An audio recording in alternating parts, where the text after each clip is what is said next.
One. We associate Ron Hewett with the Fort White Baseball Club of the 1950 period.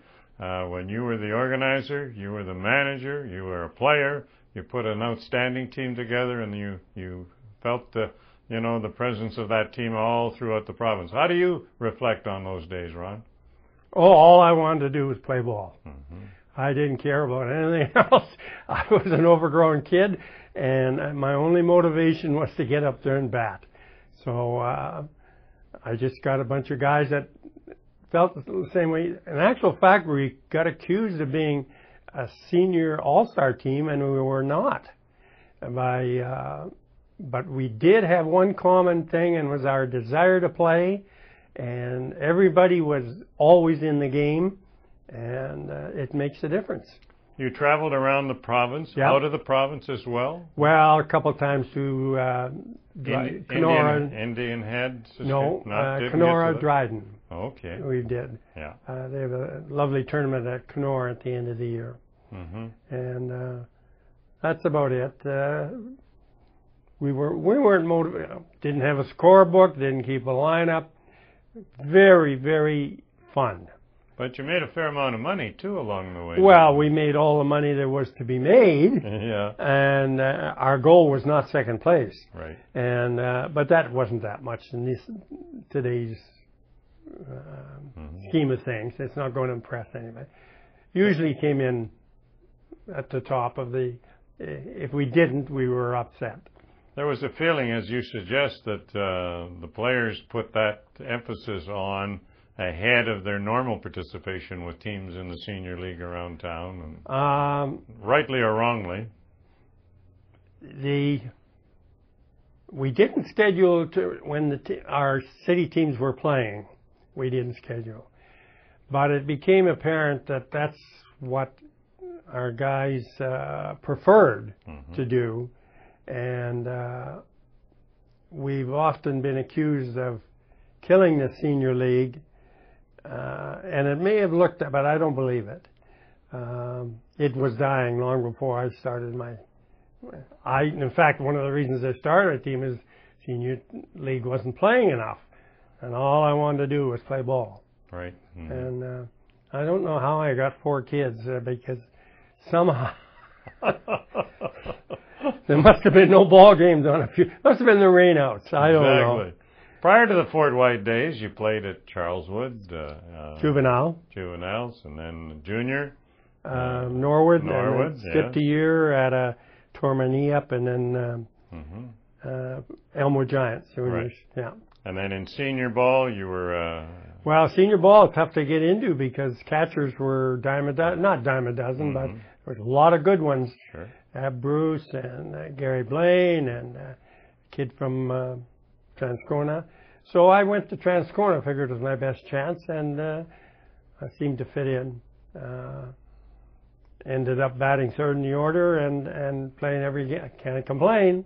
Mm-hmm. So the next year, Elmwood started a senior team of their own, and I went back there. But they had Doug Crabe was a really good catcher, and so I did play 90% of the time, outfield or catch. Mm-hmm.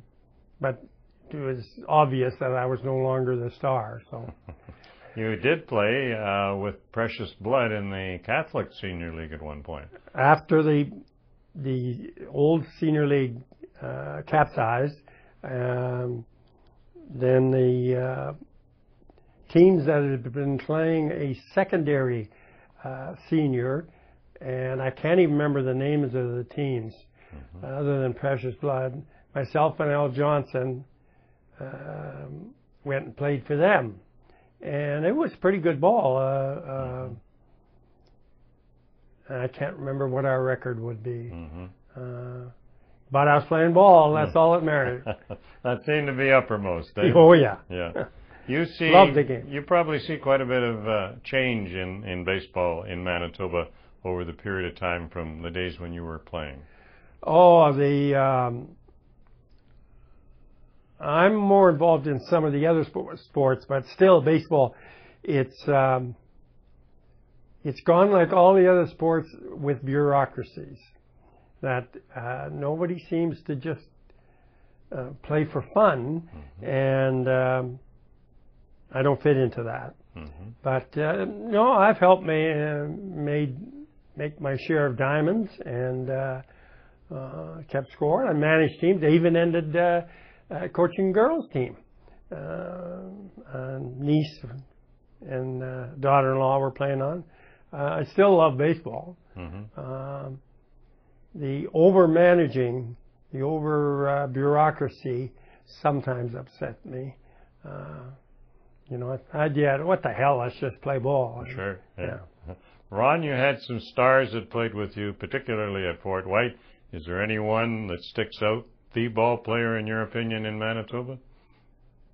I may look stupid, but I'm not dumb enough to name one guy over all the others. Name a few. We had some really great, a couple of great hitters that weren't recognized. I'm thinking mostly Bill Michalak, Ab Bruce, Reg Chop. A lot of us would have trouble making an all-star team in the city, but we seemed to fit together and we hit very well. Al Johnson's probably the neatest first baseman I've ever seen, and yet we never played him at first because we had a fellow who had zero mobility, and it's the only place we could put him. So poor Al had to play the outfield.